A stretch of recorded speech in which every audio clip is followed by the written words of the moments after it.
भाजपा की राष्ट्रीय प्रवक्ता शलभमणि त्रिपाठी ने कांग्रेस के घोषणा पत्र पर निशाना साधते हुए इसे झूठ का पुलिंदा बताया। त्रिपाठी ने कहा कि कांग्रेस का पिछला घोषणा पत्र 44 पेज का था और इस बार 85 पेज का घोषणा पत्र बनाया गया।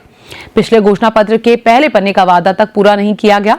त्रिपाठी ने इस घोषणा पत्र को पायरेटेड घोषणा पत्र बताते हुए कहा कि कांग्रेस हताश हो चुकी है।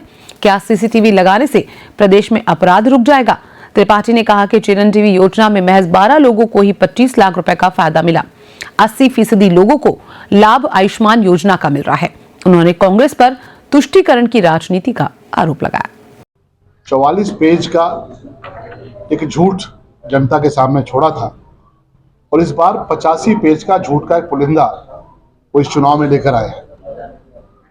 मैं इसलिए कह रहा हूं कि झूठ का पुलिंदा है कि पिछले विधानसभा के चुनाव में जब कांग्रेस पार्टी ने अपना घोषणा पत्र जारी किया था, तब राजस्थान के लोगों से हमने जब बात की इस बार के घोषणा पत्र को लेकर, तो सबने एक स्वर से कहा कि जो पहले पन्ने पर कांग्रेस पार्टी के पिछले घोषणा पत्र के जो पहले पन्ने पर जो वायदे उन्होंने किए थे, उनमें से एक भी वायदा पूरा नहीं हुआ।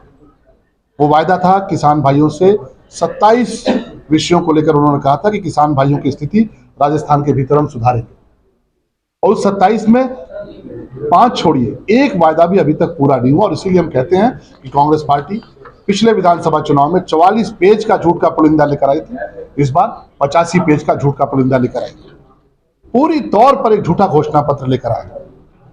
और बहुत सी चीजें तो ऐसी हैं जो भारतीय जनता पार्टी की बढ़ती हुई ताकत को देखकर, राजस्थान में जिस प्रकार से लोग भारतीय जनता पार्टी के पक्ष में अपना आशीर्वाद दे रहे हैं, प्रधानमंत्री जी की रैलियों को देखकर, गृह मंत्री जी की रैलियों को देखकर ऐसा लगता है कि पूरी तौर पे हताश हो चुके हैं।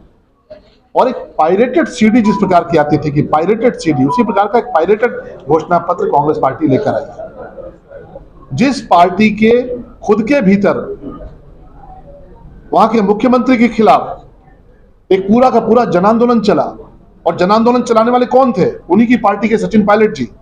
और उन्होंने क्या भाषण दिया था, हम सबको याद आता है। उन्होंने भाषण दिया था कि नौजवानों के पांव में जो छाले पड़े हैं, उन छालों की कसम खाता हूं कि न्याय दिलाऊंगा।